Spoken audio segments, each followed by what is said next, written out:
Welcome to the Mommy Collective. I'm Paulina Rowe, radio host, TV contributor, writer, and mom of one. This is where ambitious moms come to keep their identity intact while navigating motherhood. Here we talk about the real stuff: career, money, relationships, identity, and everything that gets messy in between. You won't find sugarcoating or cliches. What you will find are unfiltered conversations, real resources, and proof that you don't have to lose yourself to be a good mom. The Mommy Collective is here to remind you can be ambitious, you can take up space, and you can thrive in motherhood and in everything else that makes you, you. Before we get into the episode, make sure you're following the Mommy Collective on Facebook, TikTok, and Instagram, and share this podcast with a mommy in your life who needs a little inspiration or just a reminder that she's killing it. Also, don't forget to sign up for our newsletter and leave us a review so we can keep showing up and reach every ambitious mom out there doing big things. Let's get into it.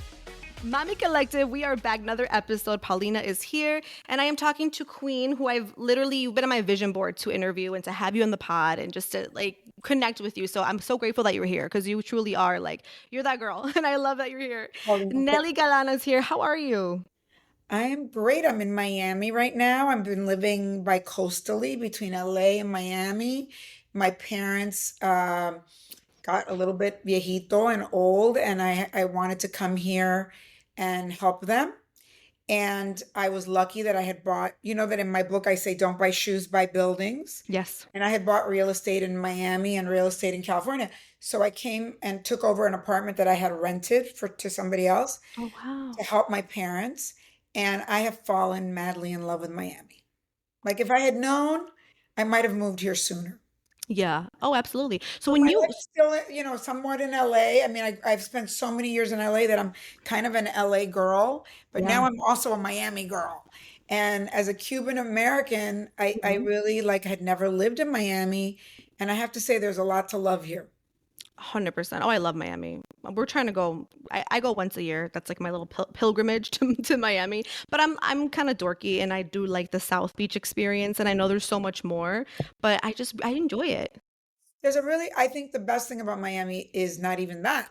I think the best thing of Miami is for Latinos, that you have so many Latinos from so many countries that it's like being in Latin America all in one place. Yes.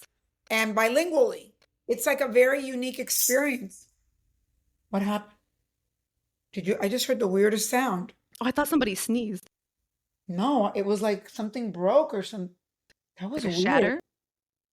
Something but it almost felt like, I don't know, like a wire, I don't know, whatever. Ooh. I might have to edit that. Anyway, I don't know what it was. That's really freaky. I thought someone sneezed. So Miami is like being in all of Latin America in one place and bilingually. So it's like it's a very unique experience that you don't find anywhere else in the world. Because if you go to Latin America, to each country, they're not bilingual fully. And here everybody speaks you go in and you almost feel like if you're American and you come here, te jodiste, because if you don't speak Spanish, they don't even care. They're like, whatever, you better follow us. Yes. It's very empowered Latino. It's the most empowered Latino. And it's almost like if Miami was a country with all the Latinos together, like the Latino nation. That's what 100%. The Latino nation. I love it. No, you're absolutely correct about that. And that's another reason why I do love Miami. So you were born in Cuba. I was born in Cuba and I came here when I was 5. When you were 5. And you guys went to, I believe, Jersey or East Coast? We moved to Jersey because back then, like Jeff Bezos' stepdad was sent to, New Mexico. So it was at a time when Cubans, late 60s, when the Cubans that had not left before had to find sponsors in the United States that would take you.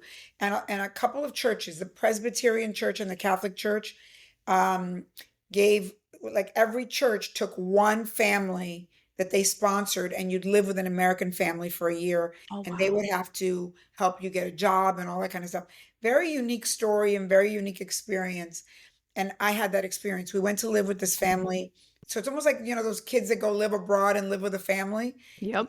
Immigrants were living with American families for a year. I actually think it's a great idea, and it should be how we deal with immigrants, because you feel like taken care of by that family, and you fall in love with them, and you fall in love with the country, and they also fall in love with you. So they don't think about immigrants the way we think now about immigrants, you know? Absolutely. So that was my experience. We lived 1 year with this family, that their kids, two of their sons had died in Vietnam, Oh, and the wife was suicidally depressed, and the minister said, I think the only way out of this for you is to do service. You need to take in this family. And I always say it's the most beautiful story because they fell in love with us and we fell in love with them, and I think we both healed each other. absolutely. I remember reading that part in your book too. And I think that's really beautiful, like the start of your story, truly. And then I know you went to a private school also. And is that sort of when you kind of started, your ambition kind of started to come out? Because I feel like that's when you started really hustling. Yeah, I think my parents, it was the early 70s at that point, Hmm. and that period of we forget because I think we have short attention span for history, right?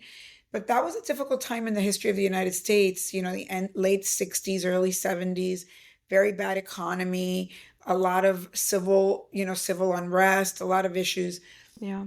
And my parents were going through a hard time. They put me in all-girl Catholic school because you know how Latinos are. Like Hmm. whoever's the smart kid in the family, you can't send all the kids to private school because it's expensive. And so Correct. you focus on the one that might end up being a doctor or a lawyer or something. My parents put me in all-girl Catholic school and they really couldn't afford it. They were going through a rough patch. Excuse me. And in the seventh grade, I would overhear them at night saying, "What are we going to, qué vamos a hacer? No podemos pagar la escuela. We Mm. can't pay for the school." And a lady down the street from me was sold Avon, which I don't even know, Paulina, if you know what that is, but it Oh, I was like do. the cosmetic company that people sold door to door. I Door mean, to now door. it's so easy. Now everything's online. People used to sell products door to door. And she had said to me, "Why don't you go sell some cosmetics in your school and I'll give you some free lipstick?" And I thought to myself, that was the only lady that had offered me like a job. And so I went to her and I said, listen, I really want to sell Avon, but I can't do it for, free lipstick. I need to do it for money. Mm. And I said, can we split the money 50-50? And she was like, okay. And like, I don't even know where I got that, but Your first negotiation, it sounds like to me. just negotiation. And I started selling Avon out of my locker in Mm. school, which the nuns had like a fit. But Of course. I started making money. In the first week, I made like $200.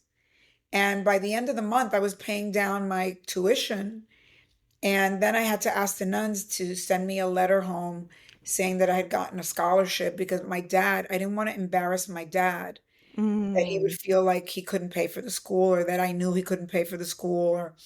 And, you know, it was a very beautiful yet painful moment because I realized that that's the day that I became powerful Yeah. because I paid for my own tuition and I was in the seventh grade and I felt like, all right, I can do anything. But I also stopped feeling like a little girl. I started feeling like I was a career woman. And I think, a lot of people say to me, how come you're so good at making money and this and that? And I go, because I had to do it. I tell my son this all the time because I go, when you've had an easier life, you're lazier. Like you feel like, oh, I can't do that. It's too hard. When you have to do it. That's why immigrants, dreamers, people that are like, I always say, people that are cold callers, eh, that have to cold call for a living because they have to, right? It's it really grooms you to be somebody that's a business person because that's the way life is. 100%. You mentioned that, you were like, I didn't want to tell my father, or like, I'm assuming you didn't want to tell your family kind of what you were doing to earn this income. What kind of switched in your brain that you were like, I understand my father might not like this or that I'm doing this, but I'm still going to do it anyway? Because I think we have a really hard time with like approval, right? Especially family, society, friends. Well, What made you do it? I think for me it was more like when you grow up as an immigrant yourself or the kid Mhm. of immigrants, you really do have empathy for your parents Mm. because you know that they've gone through a lot. Like my parents had a nice life in Cuba, and from one day to the next, they moved to the United States and they lose everything. So you really do understand, which I think a lot of young kids today don't feel anything for their parents and they don't feel bad. And they should, because you really do have to understand, like everybody's very harsh judging their parents. Yeah. And they don't realize how much people go through to get to where they are, right? And I think that I felt the sense of team. Mm. Like I'm in this with my parents. I'm their translator. I'm their therapist. I'm the one that like helps them with everything American. They don't speak the language correctly. They don't really understand certain things. So I, and I still feel that's why I think I'm a good leader, because I feel a sense of team and leadership from the time I was 5. I mean, remember, my parents got here. I learned to speak English on TV. They couldn't get it as quick as I did. And I was a translator, just like a lot of other kids, right? So Yes, I really felt like I was in a team.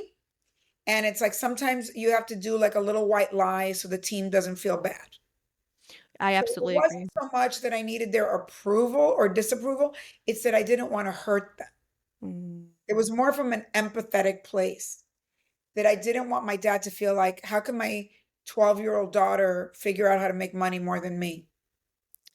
I mean, that's valid, and you're right about the empathy part. Like my mom is not from here either, so I do feel like growing up, it's very interesting because I'm a kid of an immigrant, but my daughter's not. And I wonder every day what our experiences are going to be like because like I'm like my mom's not from here, so I grew up with a whole different, a different way, let's just say, than my daughter would grow Well, up. and I'm going to tell you later when we get to that part of the story, like how I've had to like change my son's mindset, because my son was kind of like another entitled white kid, and I really had to bootstrap him and boot camp him Yeah. to really get some grit, because otherwise you're not going to make it. I mean, the world is, you guys have it easier with technology, but harder because now the competition is really rough. And, if you're somebody that back then, like you were an immigrant and you like it was an era of America where, yes, tough things were going on, but there was only 3 TV networks. It was a simpler life. So if you hustled, you could stand out. And I feel like that's exactly what you did. And that's what I want to dive into as well. So then, wait, we finish our Catholic school days, and I can't remember if you went to university or college. I So don't remember. I went to school early because what Hmm. happened is I wrote an article for 17 magazine about why you shouldn't send your daughter to all girl Catholic school. Uh, that magazine, again, pre-internet, it was like the magazine that every girl read. And, my article was chosen. And as a result of that article, I got expelled from the school. And Whoa. but 17 magazine thought I was like the shit because I wrote the article. And so they gave me the youngest guest editorship in the history of the magazine, which that was a nightmare because I lived in New Jersey and New York might as well have been on the end of the earth, even though it was just one, Lincoln Tunnel or Mm. George Washington Bridge across. And my parents are like, you're not going to go there and work there. And I'm like, oh, yes, I am. That's like a big deal. So that was a Yeah. fight. But I went to work at 17 magazine. Again, I overpowered my parents. I out alphaed them. And maybe if I wasn't making money, I wouldn't have had the power to say those things, but I did.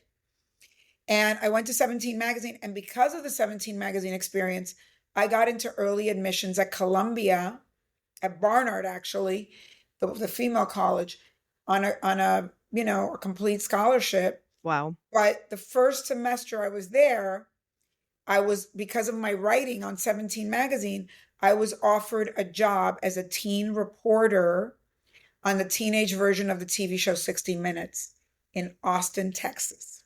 Oh, okay. And I was at the, so I went to 17 magazine when I was 15. And then by 17, I was in college and I got this job offer in Texas. And I told my parents, and my parents were like, tú no te vas de la casa hasta que te cases. You're not going anywhere till you get married. And I said, if you Mhm. don't let me go, I'm going to escape. And they thought it was full of BS. But I had like multiple jobs. I was like working at the Limited. I worked at 17. I was at Barnard. And I was, and I had a little car, a shitty little car. And 2 weeks later, when my parents told me I couldn't go to Austin, I woke up in the middle of the night, packed my car. My mother starts crying. My father starts crying. I write a lot about this in the book because my mother was like, "You're a bad daughter. You're not going anywhere. You can't leave us." And I said, "I'm leaving because you don't understand that this is a big prestigious thing." And I walked out. I drove 2 blocks. I cried hysterical. The next time I cried like that was when I sent my kid to college. And I drove cross country by myself to Texas. And so, I just had like, and I tell a lot of women, a lot of people don't do things because they don't have ganas. I have ganas. Oh, yeah. I've always had ganas.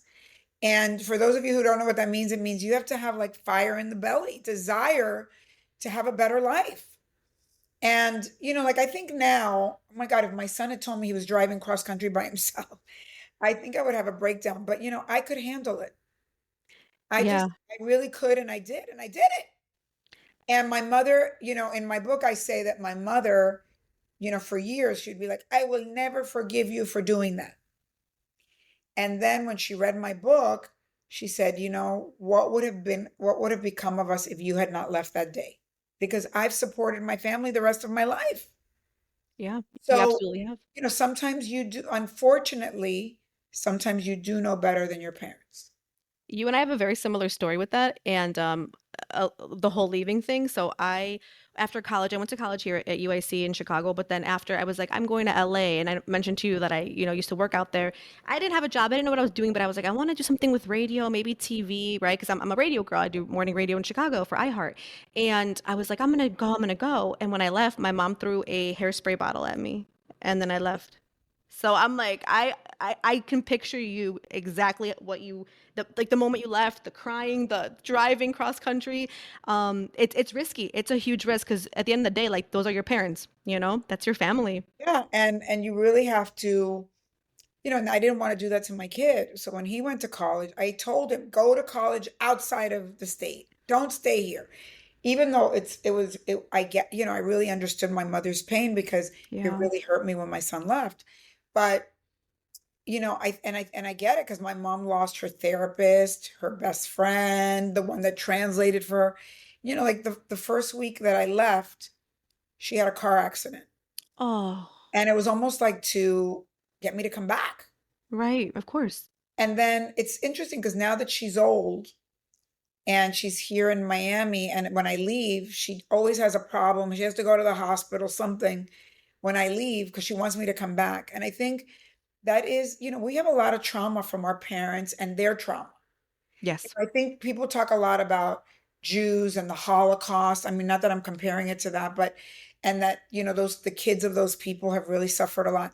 But we've suffered a lot from the trauma of our parents coming from other countries, feeling less than. Right. My mom went to college and was like a super uber intelligent woman. She was the only one in her family that went to college and got 2 degrees. And here, she never really learned English and she feels stupid. Mm. She's lost in translation because she doesn't speak English the way she speaks Spanish.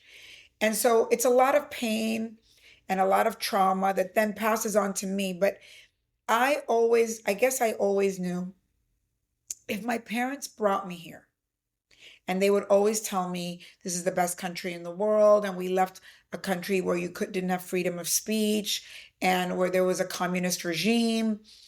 I felt like my parents did not bring me all the way here for no reason. And Yep. I'm not about to not take advantage of it. And I feel like I've taken advantage of it every minute of every day, and I still do. Yes, 100%. Oh, yeah. So that's kind of what I want to go into next is your trajectory, right? You end up, I know, and I could be putting this out of order, but I know you end up at Telemundo, making it Telemundo basically. It wasn't what it is today. Well, And that's it a big was thing. employee one of Telemundo before it was Telemundo. So first, it was a rinky-dinky little TV station. And I think Yes. that's an important story because I had gotten from that teen show that I did, I Hmm. had gotten a job at CBS Network Oh, okay. as a correspondent. And at that moment, I was 19. And at the moment that I got the job with the station, so Hmm. I was there for 4 years, like 18, 19, no, 19 to 22, almost 23. I was a correspondent at CBS. I go and I interview this guy, Norman Lear, who was a big producer in Hollywood. I was sent out, like they call you a stringer. You go Mhm. do a million stories that then end up on the news. And I was sent to LA to interview this guy, Norman Lear, who's a big producer. And he goes, "Are you Jewish? What are you?" And I go, "I'm Latina." And he goes, "My partner and I just bought the first Spanish TV station in New York." And he's like, "He would like you. You need to go meet with him." And so when I came back I was living in Boston, and this guy's assistant calls me and he goes, "Mr. Parencio wants to fly you to New York to meet with him." I literally was the only Latino that they met in TV. You know what I mean? I'm sure they had Mhm. their cleaning lady in LA was Latina or whatever, but I was the first one that was like a correspondent. And the guy calls me and he goes, "We just bought a TV station. Do you want to work for us?" And I said, "No offense, but I work at CBS and I'm going to grow up to be Diane Sawyer or, like Oprah or whatever." Back then, there was no Oprah yet. And he's like, "Are you stupid, young lady? My partner and I," by the way, in today's world, you would never say that. That tells No, you no. But clean. back then, yeah. He goes, "Are you stupid?" He goes, "We're multimillionaires." Then they became billionaires, but at that moment they were multimillionaires. "We're buying the first Spanish TV station. You speak Spanish, right?" I go, "Yeah." And he goes, "Do you not understand that the Latino market is going to be a multi-billion-dollar market and you're going to be employee one?" He's like, "If you're the stupidest girl in the world, you're going to be a multimillionaire because you're going to be at the beginning of a huge business." And I thought to myself, and I tell my son this, we always talk about this, because I go, if it was you or if it was any of you today, you'd go, it would be akin to me being an influencer, right? And Mhm. saying, "Oh, do I want to go work at like a retail, the beginning of AI when I don't even know what AI is? Or do I want to stay being like on camera?" Well, you'd pick the glamorous job. And for me, Yeah. because I was so broke and my parents were so broke, I thought to myself, I should follow the rich guys. And I quit my glamorous job at CBS Wow. and I went to work for this rinky dinky, but a rinky dinky station that, like, the first day we had to like clean the floors, clean the bathroom. It was horrible. And it was the greatest decision of my life. And he was right. And ever since then, I listen to people smarter than me. There's a saying in Spanish, "Dime con quién andas y te diré quién eres." Tell me who you hang out with and I'll tell you who you become. And I've told my son since he's a little kid, hang out with people smarter than you, better looking than you, better athletes than you, better people than you, whatever it is, better than you. Because in life, don't fall for lower acquaintances. Level up. Always level up. I worked for those guys. I learned how to run a TV station, which in the TV world, that's like saying I run a Burger King, a Mhm. singular Burger King, and then you end up running Burger King or McDonald's of the company. So I knew how to do it because I ran the Burger King. Yeah, exactly. So I did that at 22. That's insane. They sold the station at 25 when I was 25. I then, that was bought by a company that then, an American company that didn't know what they were doing. So it went into bankruptcy. Anyway, it was a mess for a number of years. It wasn't Telemundo yet. I went and started a business launching TV channels in Latin America. I wanted to travel the world. And I noticed, like, because when I was at that station, I noticed that all those people that I was buying programming from in Latin America, they're like, "¿Por qué aquí no hay HBO? ¿Por qué aquí no hay ESPN? We want those channels." And I thought, if I could broker that deal, I could bring HBO to Latin America. So anyway, I started a business, and I tell in my book, for 4 years, everybody blew me off and I couldn't get it together. And I went back to CBS as a stringer to make money. I Mhm. was still doing news things in those 4 years, but in the fourth year, the thing hit big, and I launched HBO, ESPN, Fox. I launched 10 channels in Latin America, then in Israel, then in some in Asia, and I built a business that made money. At the end of that was like for 4 years. Toward the end of that, one of the two companies that I was working with already, Fox and Sony, I had launched their channels. They knew that I could run TV stations around the world. the original station that I bought, the guy that bought it bought 15 more stations and created Telemundo, but it was in bankruptcy because he died. Whoa. And Sony and Fox bid for it and bought it. And when they bought it, I was the only Latina that had experience running channels. So they had to buy my little company, and then they made me the president of Telemundo. So I went from running, as I said, the McDonald's to the entire McDonald's company. Yeah. And I really knew what I was doing. And a lot of people were like, ¿De dónde salió esta niña? Like people in Hollywood, because they didn't really understand the difference between a creative person and the person that runs the retail store. I knew how to run the retail store. And then later on, I was, because I knew how to run the retail store, I figured out how to run the creative part. But I really knew how to run the retail store, the meat and potatoes. And I think that's important because everybody wants to do the sexy job. Yes, they do. Over and over and over, I've rejected the sexy job for the meat and potatoes job.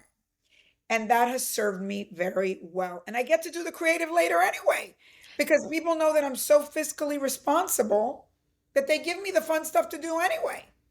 Yeah. But I reject the stuff that is glamorous, porque esos pajaritos en la cabeza. Like everybody wants to be a director. Everybody wants to be a producer. Everybody wants to be an actor. Everybody wants to be an influencer. Mm-hmm. Who's running the business? You have to learn the meat and potatoes and the math of the business. Like now we're seeing that the streamers are all merging because the business model doesn't work. The most important thing to learn is to get your hands dirty and run a business.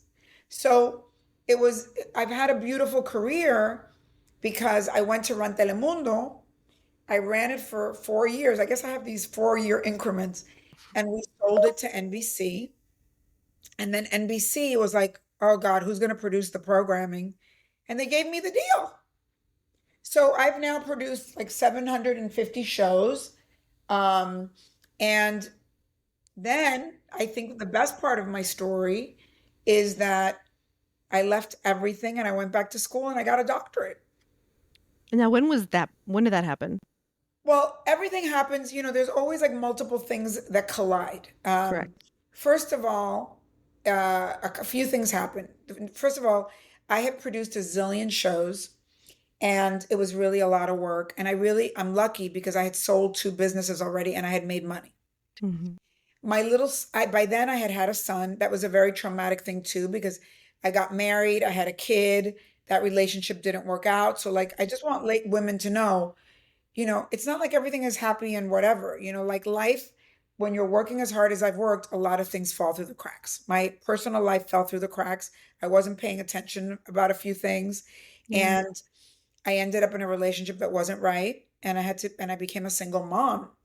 And I was the mom to my kid and my stepson from that relationship. And I was a single mom, which for me, that I'm so traditional, that was very, I was kind of bummed out. But I was succeeding in business, succeeding. And then my little son was in the 3rd grade and he was having a lot of learning disabilities, hated school. And he said to me, Mom, I'm never going to go to college. You didn't finish college and you've done really well. And I hate school. And I thought, hell no, I don't want my son to think that way. And at the same time, the economy crashed. It was 2008, 2009. And I was making 500 shows a year. And all of a sudden they wanted me to make 100 shows a year. And I'm like, no, I'm going to quit. I'm going to go back to school and finish what I started. And I don't want my son to think school isn't important. And I think that was the next greatest decision of my life. I went back to school. I studied clinical psychology. I focused on the psychology of money in multicultural communities because I realized that I was in a community where no one really believed they could be abundant and rich. Mm-hmm. And because I had 8 billionaire bosses that I turned into clients, I felt like I believed I could be anything I wanted to be. And I really wanted to analyze, where does that come from in our communities? Is it religion? Is it caste system? What is it? And from that, I did a 6-year program in 4 years. And I got I finished my BA, I got a master's, and I got a doctorate. Wow. And I wrote my dissertation on the psychology of money. And then I turned that dissertation into a New York Times bestselling book called Self-Made. Which I love. Becoming empowered, self-reliant, and rich in every way, which is really, I focused on women and Latinas particularly, but minority women, because I felt like the most impact I could make is if we changed our kids. And women, I feel like in our communities, we would make those financial decisions for the betterment of our kids. And that was a choice I made. So I wrote this book, and that book has took me to 500 cities around the world in 4 years.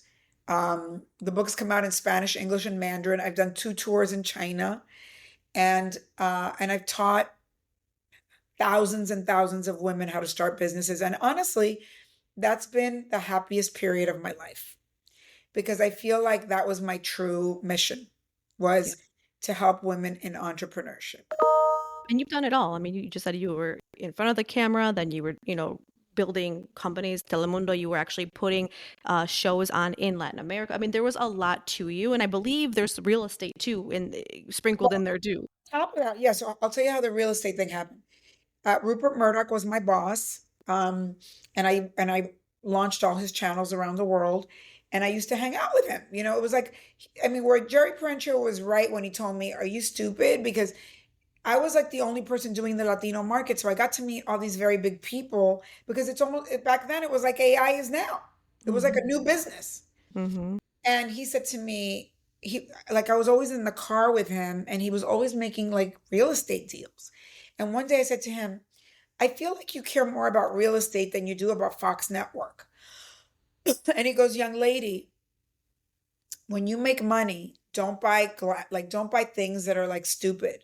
Buy buildings, because in the end, the buildings will be worth more than the business in the building." Mm. And so I wrote in my book, "Don't buy shoes, buy buildings," because if you know me, you know that I'm really down to earth, and I don't live grandiose. I live beneath my means. I always feel like very safe, like I don't overspend, but I invest my money in real estate. Now, in today's world, and I wrote in my book, "Don't buy shoes, buy buildings." And I say it to women all the time, because Right. I have made 5 times the money in real estate than in my business. So that tells you a lot. However, Yeah. in today's world, I believe you should diversify more, because real estate has gone very down since the pandemic, commercial real estate and all that. And I think we should invest in AI and what I'm about to invest in next, which is longevity and anti-aging, because I believe that's the other big health is completely going to be the next big thing next to AI. Absolutely. So if somebody is listening, right, and majority of our listeners are moms, right, and they want to start investing in real estate, and I'll be transparent. So I bought a townhouse right before I got married. I did by myself, and it's here in my neighborhood, right, and I'm renting it because I got Perfect. married. So now what do I do next, right? Or how do other moms get kind of involved in real estate if they want Well, to? I don't think right at this moment is the right moment to do that, because the Okay. interest rates are too high. And we need to see how things pan out a little bit, because right now it's not a real estate friendly environment, but that could change on a dime. Like, I have a lot of real estate in California, and a lot of my peers and friends have sold their real estate, and I've held on to it, because I feel like that's crazy. Yeah. Because in California, I know California is at the pits of the pits right now. Mm. Like, we've had homeless, we've had fires, we've had everything happen to us that could happen to us. And it is very depressing there. But I'm older than you guys, so I know that everything is cyclical and everything changes. We're about to have the World Cup, the Olympics, the Super Bowl. Um, it's going to turn around, people. And so I don't like to give advice, but I'm not buying anything, but I'm also not selling anything. I wait, Okay. because in life, what I've learned, I could be your mom. What I've learned is when things are when things are not steady and when things are weird, do nothing. It's very uncomfortable to do nothing, but sometimes the right action is to do nothing. But I when I think so. say do Yeah. nothing, that doesn't mean don't save your money Mm. and don't put it in like a government, in a bill, in a bond, or in a, make sure that you're saving money and that that money's making you money. But sometimes investing, you have to kind of wait. Now, I just wrote, I don't want to say I wrote it. I collaborated on a book with my dear friend Julio Gonzalez, who is the GOAT in taxes for all the billionaires in America. And Mhm. I collaborated on a book with him. And what we say in the book, and it's really his material and his work, is follow the tax laws. They will tell you what to invest in. So, for instance, Mm. whatever the government's giving tax write-offs on, like let's say they say if you have invested in, I don't know, an electric car, right? That tells you go buy stock on electric cars because if they're giving you the money back, it means they're investing in electric cars. If they tell you there's a tax write-off this year for oil, well, then invest in oil. If Mhm. they're giving you tax incentives for buying houses, then buy houses because that's where they're double down on what the government's doing because they're showing you the way. Yeah.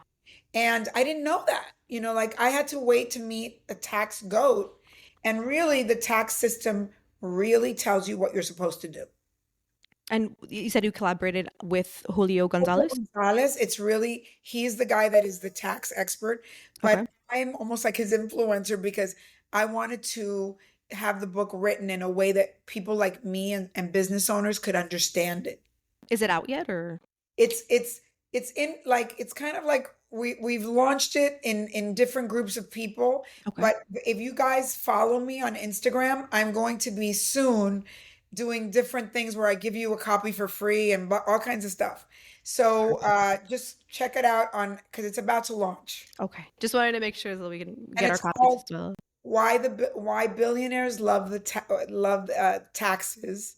Follow the IRS's lead to build wealth. Perfect. Well, thank you for that. Really quick, I want to kind of transition into your like motherhood journey, right? So Oh, wow. I know I just have to because we kind of talked a little bit off the air about this, but you're a mom to a son and then a stepchild, right? So how for you running your businesses, right? Building these businesses, doing everything that you're doing. And I'm talking like the real estate, the TV, I'm talking like quite literally anything. Motherhood now. How has motherhood sort of shaped who you are today? And do you also find that like the way you lead, negotiate, has that changed since becoming a mom? Great questions. Well, first of all, I just want to say that, like you, when my son was little, my biological son, and then I'll talk about my stepson because I had him from 8 to 15, and then he went and became a professional skateboarder. Wow. Um, and he's very successful. He's a number one skateboarder, and he has a Nike deal and the whole thing. We'll talk Amazing. about. He's very famous, P-Rod. Anyway, Lucas, I had my mom come and live with me for a year. I Yeah. hired nannies. I had like three nannies at different times. So, I want everybody to know I didn't do this all by myself. It was very painful for me to have to raise these kids by myself, which I did. At some point, I ended up with another partner and I had some help, and he was amazing and he really helped me raise my son. But I was single for a long, long, long time. So, Mhm. and I'm single now, by the way. So life is, interesting. Dating later in life, we'll talk about that too. But Yeah.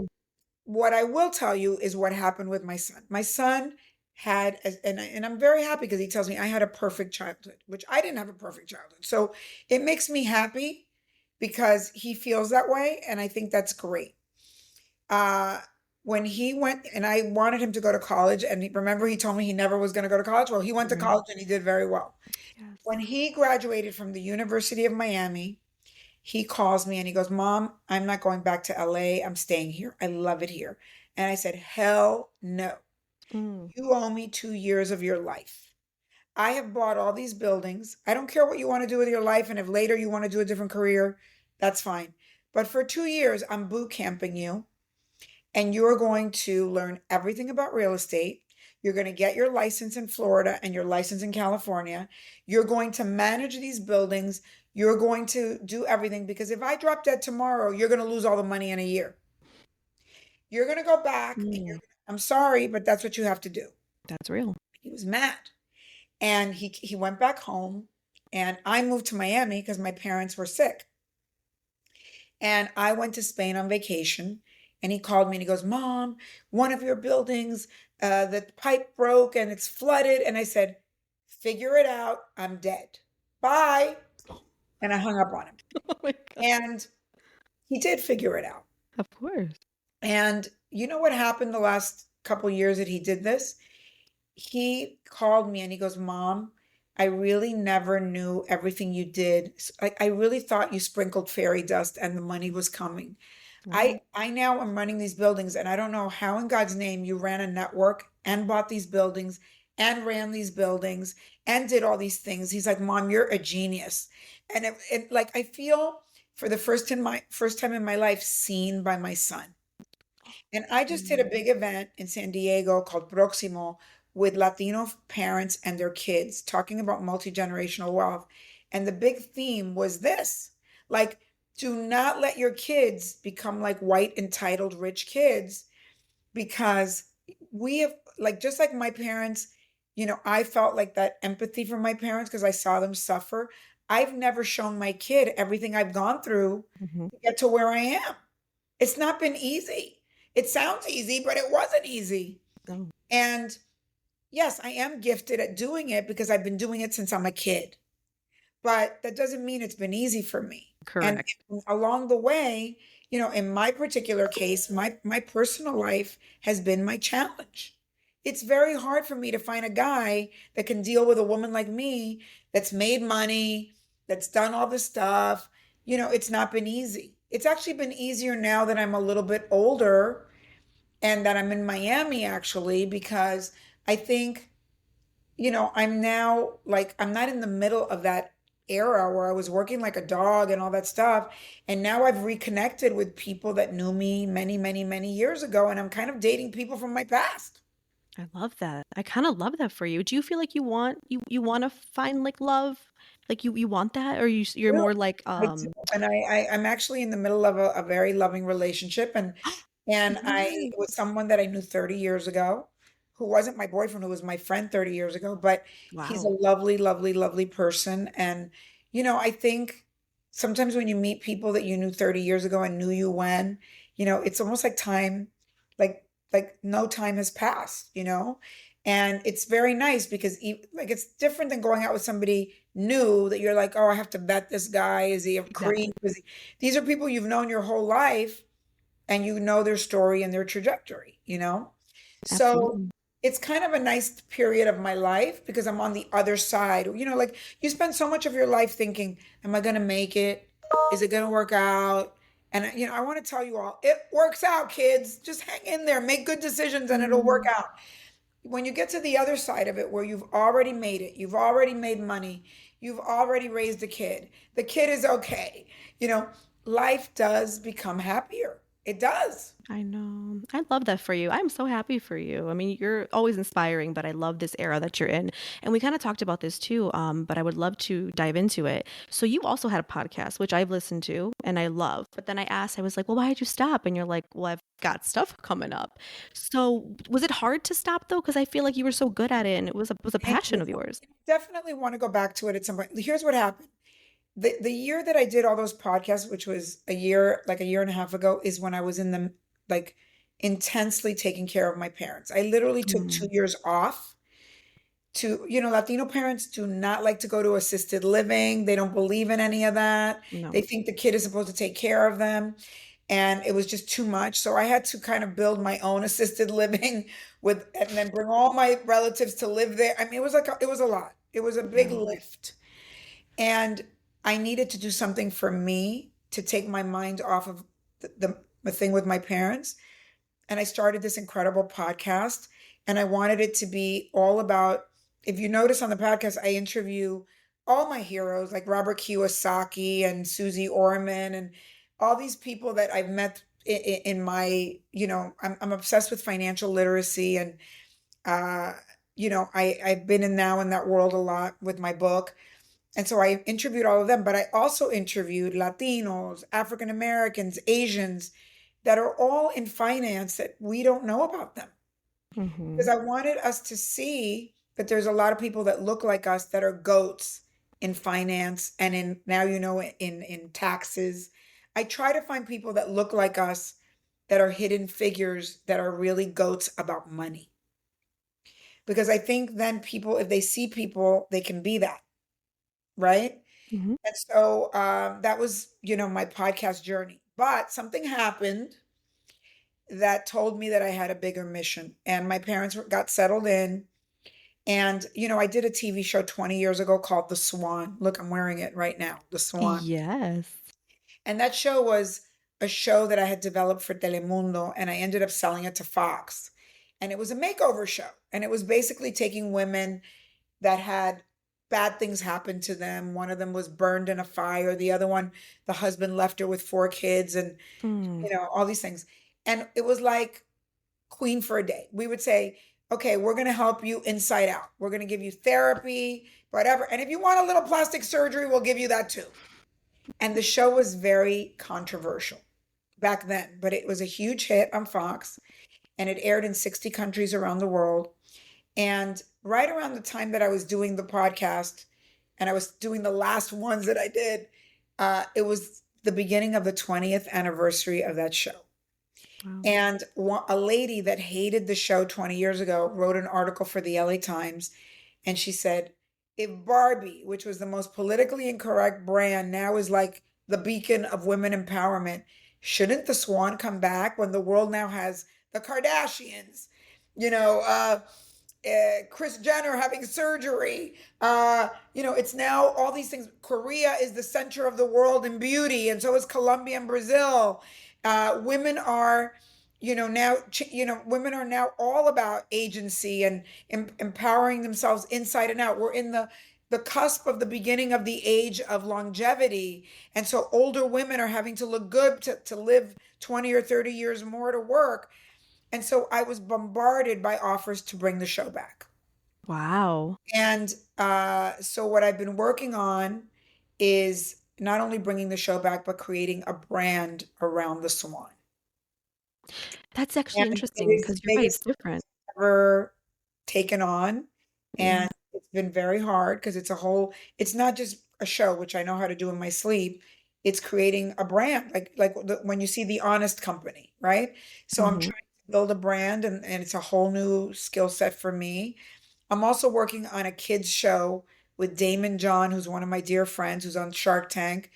And we're trying to do a Saturday morning show that's like, Are You Smarter Than a Fifth Grader Meets The Apprentice, for kids about money. So those two projects are huge. And I realized that I had done 133 podcasts in English and 133 in Spanish. And I think it'll take a while for everybody to listen to all those podcasts. And Yeah. I can take a break and do some of this other stuff. Oh, absolutely. And you can always come back to it. That's not Yeah. even a thing, and you're very active on social too, so I feel like you're in the mix, Well, I've actually been very bad on social. Why? I think I have, because listen, I'm your from your mother's era, right? Like we're like, oh my God, I don't want to post everything, but I've got to snap it up now, because if I'm doing these two new shows, I gotta get on it. So I need help. So anybody that can help me, let me know, because I'm really bad.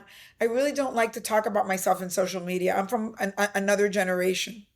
No, I completely understand. I'm the actual worst, but to be honest, a little intern here or there is kind of nice. I love an intern. I'm not gonna lie to you, Oh, Nelly. I know. I love it. So when will these shows be out? Do we have an air date or a I time mean, it's going frame? to take a while. These shows take a year or two to happen because it's Okay. a big lift. These networks are now streamers, and they bought a lot of shows, so you have to wait and get in a queue to get on. But it is like, I feel like I'm building Telemundo all over again. It's a build, and we'll see how it all turns out. I'm sure you'll start seeing things very soon. I don't want to say. You'll see some previews of what's coming, maybe on a streamer. And I don't want to say it because I don't want to jinx it, but it's going to start trickling in. Oh, I love it. So really quick too, before we like wrap up, I would love to know if you're giving, advice, or I know you say you don't really like advice, but let's just say you're giving words of wisdom, right? To moms, to other mommies, right, who are listening. What's like the smallest next step that somebody can be to take to become more like self-made this week? And we're talking tiny steps, right? Especially if you're like in the thick of motherhood. first of all, I would be crazy not to say that the greatest thing I've ever done in my life is be a mom. Oh, I I love have a that. lot of girlfriends that did not become moms. I became a mom in a very tough situation Yeah. because that relationship broke up very early in my motherhood. And not only do I not regret it, I wish I had had more kids. Yeah. So I just want to tell you, young ladies that have one kid or whatever, and you might think that's enough, later on, you're going to want more kids. I'm just telling you. I think there is nothing more important in life than family and kids and finding a mate. I wish I had known then what I know now. I was very advanced in career years and very immature in my personal life because I Mm. didn't go to college like normal girls. I didn't do all the things where you get to date. So I just married the first guy, whatever.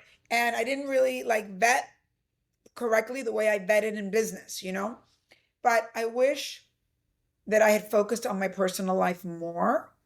I wish I had married back then the person I was going to build a family with forever. I think intact families are a beautiful thing to aspire to.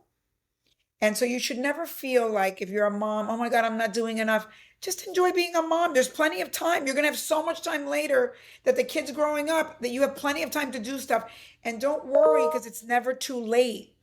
Yeah. I'm so much older than you guys and I'm starting a whole new business because what else am I going to do? You know what I'm saying? It's like there's plenty of time. We're going to live a long time to do 3 or 4 new businesses and be self made. So the motherhood thing is the greatest thing you're ever going to do. Focus on Yeah. that. Make sure that you enjoy it because it goes like that. Oh, yeah. I wish my kid was 8 years old again. I wish. Mm. So don't beat yourself up. We all beat ourselves. Oh my God, have I gained weight? Oh my God, I don't look right. Oh my God, I'm never gonna get back into the workforce. Oh my God, how am I gonna start a business while I do all this? I'm tired. Cut yourself a break. It's okay to just be a mom for a while. Yeah. Like the most 100%. important job is to talk to that kid, to make that kid feel like they're heard. I mean, that's the most important thing. Then there's plenty of time. You're living in the greatest era of all time to be entrepreneurial. You guys can all make money on the internet, selling products, doing everything that I used to have to sell door by door. You Hmm. can do things from home and do it at your own pace, slow. I love Don't that. do it 1 hour on Sundays, sell something on the internet and practice, and like learn, just like keep up with the technology because the technology is your friend. And I would say my biggest thing about self made is start 2 hours on Sunday and Hmm. either study something, research something. There's a lot of ways to make money selling products that aren't even yours on the internet, right? So start with like a slow build of something that you just feel like, okay, Sunday, it's like working out. If you say to yourself, I'm going to work out starting tomorrow every day for 2 hours, you're going to fail. If Yeah. you say, I'm going to take a walk on Sunday and maybe, next week I'll take another walk and maybe another day of the week I'll take another walk for 15 minutes. I think that people think that I've accomplished so much. I'm really like slow and a turtle. And I always every January 1st, I write 3 things I'm going to accomplish in the year.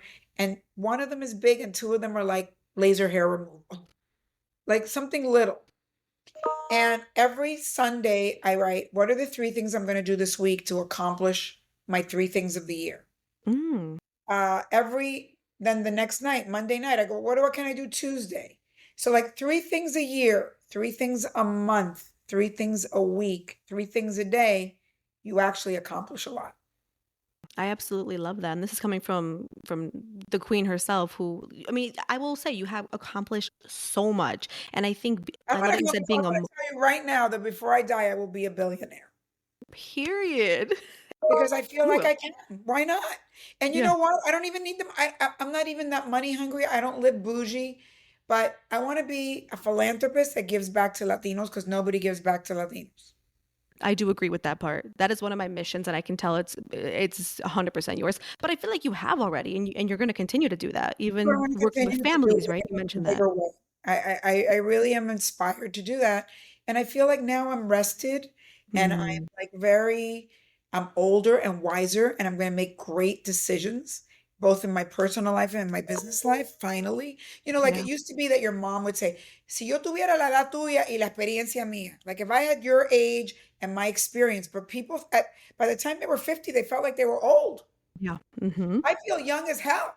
So I feel like I am the age that knows, that's wise, and I'm gonna keep doing anti-aging and looking good and blah blah blah. I'm gonna Chris Jenner this, Period. and I'm gonna keep working for 30 or 40 more years. So of course I'm gonna accomplish great things. Absolutely. And we're so excited to keep following you, and we can't wait to see what else is to come. Where can we follow you on social and on Instagram? And of course, your book. Where can we get that? So at Nely Galán, so it's Nely one L, and then Galan Galan. I'm also on LinkedIn. And they and also have a website, nellygalon.com. You can email me through my website. um my book is on Amazon. It's called Self-Made: Becoming Empowered, Self-Reliant, and Rich in Every Way. And my new book with Julio is going to come out in the next couple of weeks. But if you just go on Instagram, it'll show up, and you may be able to, for a period of time, download it for free. And I highly recommend it. It's Julio's body of work on how to follow the IRS to invest. It's really, really like a new mindset changer. Amazing. Well, thank you. And one more thing I really quickly just want to say since I have you here. So, for Self-Made, one of the biggest takeaways that I've always meant to just like tell you and thank you for personally, and I can't believe like, I read your book maybe like 5 years ago. So 5 years later, I get to tell you this. It really taught me to be okay with my story. And I remember you said something, and I don't want to misquote you, but you basically were saying like, your story is like what can make you money. And I remember I being think like, your pain is your brand. Yes. And because, oh Yeah. my God, like I never resonated with anything in my life like this. Yeah, I think that, let's just use me as an example. Like I ran a Latino TV network, right? And all I did was make shows about the pain of being the kid of immigrants, right? Yes. And that served me really well. I made a lot of money telling a version of my story over and over and over again, right? And I think even if you had horrible things happen to you, like let's say your parents were alcoholics or you were molested. I mean, if you can't tell me, you could tell me the worst thing, and I'm going to say, in your pain is your brand, because first of all, you're connected to a community of other people that have had that same pain. Hmm. Those people in you might figure out something that you need that no one's invented yet for each other. And also, in the honoring of that pain, is money, is profit, Hmm. is you for some reason you were given that pain, so use it to make money, use it to share it with a community that's similar to yours. So it's not only your customer, it's your story. Yeah. And that story will guide you to where you need to go. Instead of trying to sweep it under the rug or pretend it never happened, go to therapy, go deeper into it, and make it make you money. That's 100% what I've done. So, like, full transparency, like, I have no relationship with my father, and my father is Latino, right? So he's Mexican. I have no relationship, never met the man, nothing.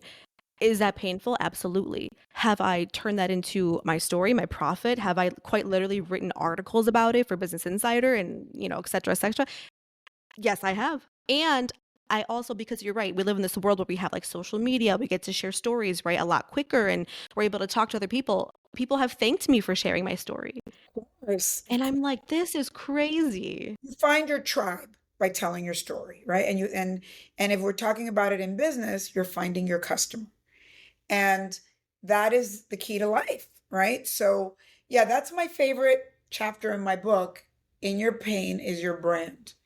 Because and by the way, I feel it over and over and over again. And I feel like that's why I want to work on these two things, because obviously I love, the Latino thing. I've run a Latino network and I still feel there's more for me to do there. I love financial literacy because I think that that's one of the issues Latinos have. So it's been my issue and my parents losing their money and all that. That's why I'm so into that. And then becoming a swan, transforming yourself. And I don't mean just beauty wise, inside out, going to therapy. I tell people, I became a therapist. I have a doctorate in psychology now, and I have the tools to help myself and others. And I think nobody tells us in our own community to do that. So when I say the swan, to me, the swan is about transformation inside and out. Absolutely. And to me, that's another very powerful part of my story. Yes, it is. And you can read all about it too in Self-Made, which I always highly recommend. If there was like required readings in school, I don't know if they still do that.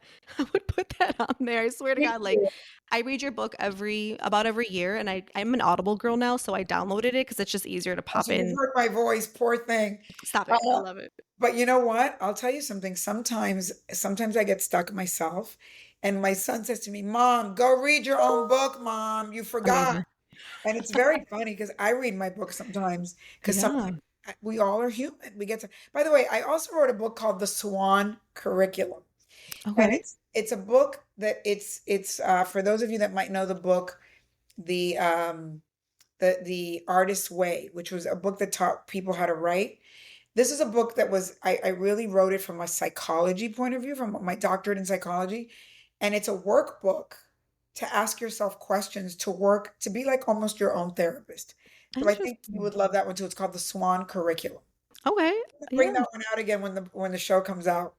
Absolutely. Yeah. And I'm gonna also in the show notes link your Instagram that you mentioned, website, and then of course the links to the books and everything. So Nelly, thank you so much for being here with us today. I'm so Paulina, honored. what a pleasure. And please stay in touch. Always. I Oh my want to God. hear what you're doing. Stop. And you are a delight, and I'm very proud of you. Thank you. I appreciate you. Thank you. My mommy's the most important job, mommy. I love you for that. Thank you.